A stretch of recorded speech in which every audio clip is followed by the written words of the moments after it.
If Hollywood makes one more movie that is about Black Lives Matter, the trans issue, or some other political thing, I'm done. I've had it. I am done with movies that Hollywood is producing. They're on their last straw with me. So you probably clicked on this video because you're curious as to whether Ryan Coogler made Sinners a political movie or not. And honestly, the answer will shock you because it has shocked me. I am blown away. I'm super excited to talk about it because I think it's totally worth talking about. And spoiler alert, Ryan Coogler is not actually the problem. There is another problem that we need to discuss though. So before we get into that, I need to do my creator duty and ask you to like and subscribe to this content. So one, that you can follow my content for more just like this, but also to tell Google's algorithm that it needs to suggest this video for other people. So I'd really appreciate if you do that. Also comment down below with your thoughts and questions as well. First point of discussion, who is Ryan Coogler and is he a political activist? So to answer that question, let's do some quick trivia for you. He was the director of Black Panther and Creed. Both two big name movies did really, really well. Creed got an 89% on Rotten Tomatoes, but do you know how high the score was for Black Panther? Was it A, 72%, B, 75%, C, 79%, or D, 85%? I'll reveal that at the end of the video. You'll just have to watch till the end. So he is known for making movies that resonate with Black communities and with the underprivileged. And I know those terms are really politically charged, so hear me when I say this. I'm not doing that to praise him for that or anything, but I do think it's admirable what he's doing. I don't think I have a problem with the fact that he makes movies about Black people or about underprivileged people. That is a huge point of discussion and honestly a super hot take for me to say or even mention on YouTube. So hear me when I say this. It's completely fine for him to make movies that speak to his heritage, to his background, to the things that he grew up with. Because that's just art. That is how art functions. It speaks to who we are, to the experiences that we've gone through.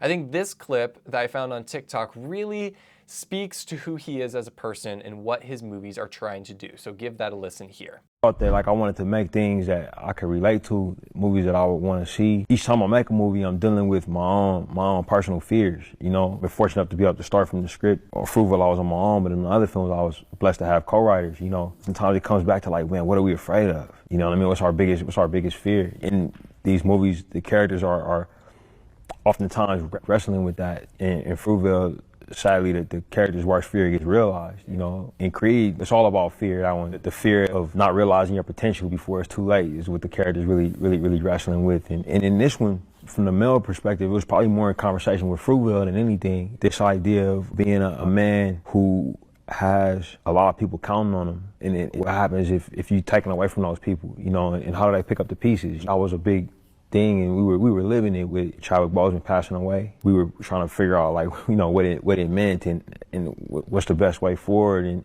at the same time still in a lot of pain. So that question of masculinity, specifically Black masculinity, for me it was just about making something that was honest to me emotionally each time, and me as a Black man having an opportunity in the same way that you as a Black woman have an opportunity to make these movies. The specificity comes through if we're doing something that's honest. That is super admirable. I hope you see just his character speaks so well, spoken of so well through this clip. He, one, focuses on Black masculinity. That's phenomenal, but also he's not making movies for the sake of explaining his opinion to the world, not even preaching his opinion to the world. Who am I joking? He isn't doing that. He's making movies that are just for the sake of making movies, that speak to the emotions that he's gone through. And yes, it's for him, but it's also something that resonates with audiences. I do believe that. So kudos to him, honestly, for what he's trying to do. And I think that's what sets him apart from other directors, especially Black directors, because a lot of directors now in Hollywood take something that they believe and they shove it into a film, and that is the whole purpose of making that film. And you've seen that time and time again. But what Ryan is doing is he's taking his film and he's basically using his context. He's using his upbringing, his heritage, his worldview, if I were to use that term. He's using his worldview to make a movie that speaks to his audiences. And it's like, whoa, what good art. That is such a good way to do movies. And it's funny how that is like revolutionary in Hollywood right now, because that was how movies were made. That's how art was made for years, generations. That is what art is supposed to do. It's supposed to speak to people's experiences. And when you try to make something preachy, it's not going to speak to their experiences. So I think this is just point number one, and probably the only point I need to prove to you why this is not going to be another political statement, why Sinners is going to be a movie made for the sake of making a movie. And I think another big point, which is not as big as this, but still important, is that he shot this all on film. Now, if you've ever tried to work with film before, you will know that film is one of the most frustrating mediums. It is so tedious. I love having Avid. I love having DaVinci Resolve, all the other editing softwares. They're so much easier to work with. And what he's doing speaks to the fact that this movie is not meant to make money. It is not meant to please the Hollywood gods or whatever. It is meant to be a passion project. It's meant to be for him. It's what he's wanted to do for a while. But I think overall, we can come to the conclusion that he is not a political activist. In fact, I think he is in the clear entirely. So if it's not him, then who is it? Who else could be causing problems for Sinners and making this an awful movie to watch, going down in the history books as just another political statement of a movie? And yes, we are going to talk about Michael B. Jordan, because I think that he is way more of a threat to this movie than Ryan Coogler ever was. So if you don't know who Michael B. Jordan is, well, first, he's playing two roles in this movie, namely Smoke and Stack. There's the play on words there. And he's also a known political activist. He has his own opinions. In fact, he has been known to rally around Black Lives Matter.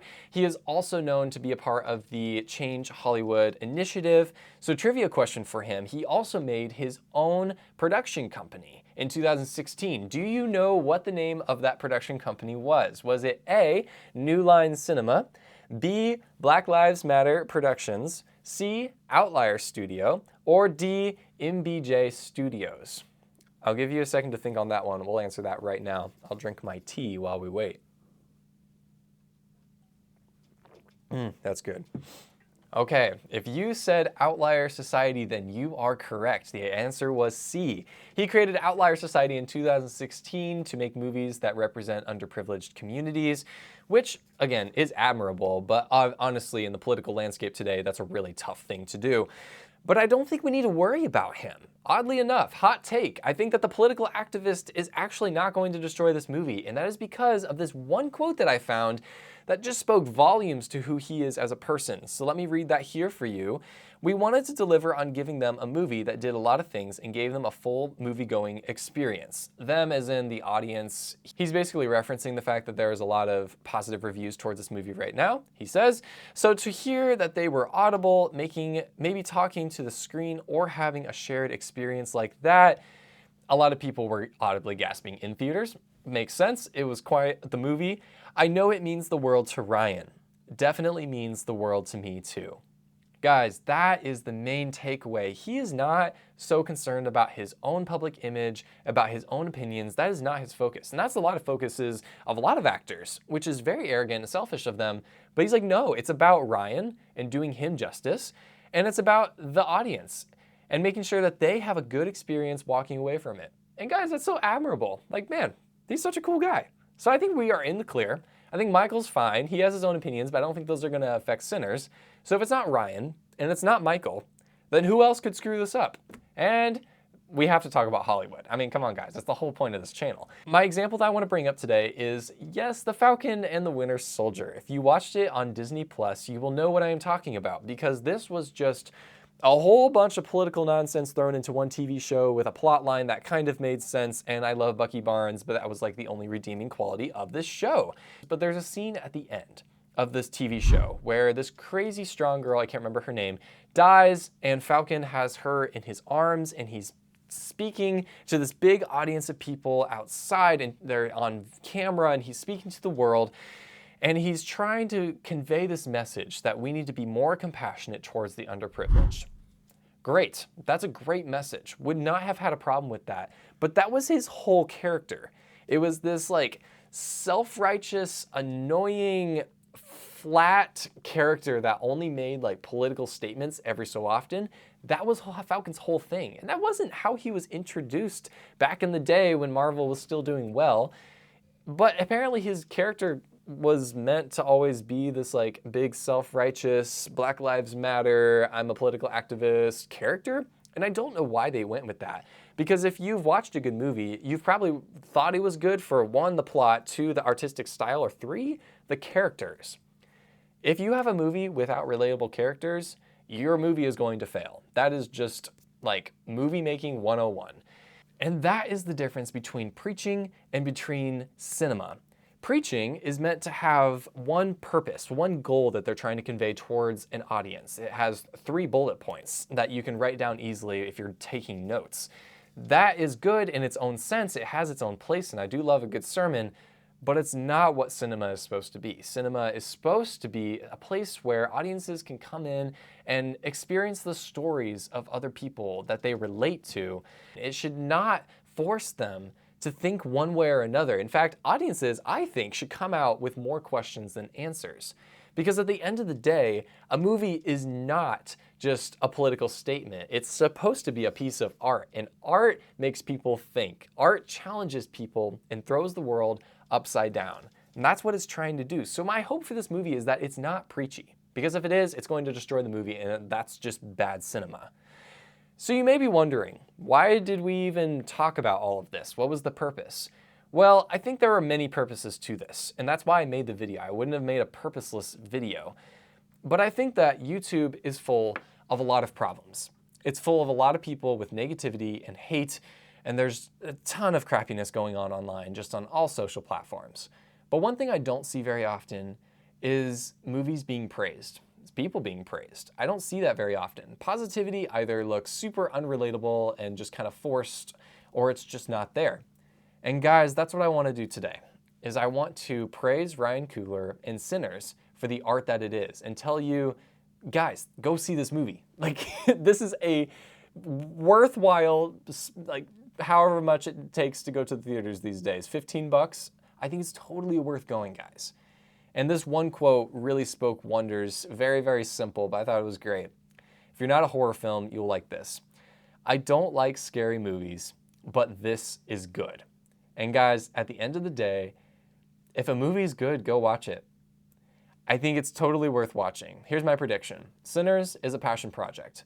And if you really love seeing good characters, good plots, something that makes you think, that is artistic, that is just lovely to watch with a hint of horror, you're really gonna love this.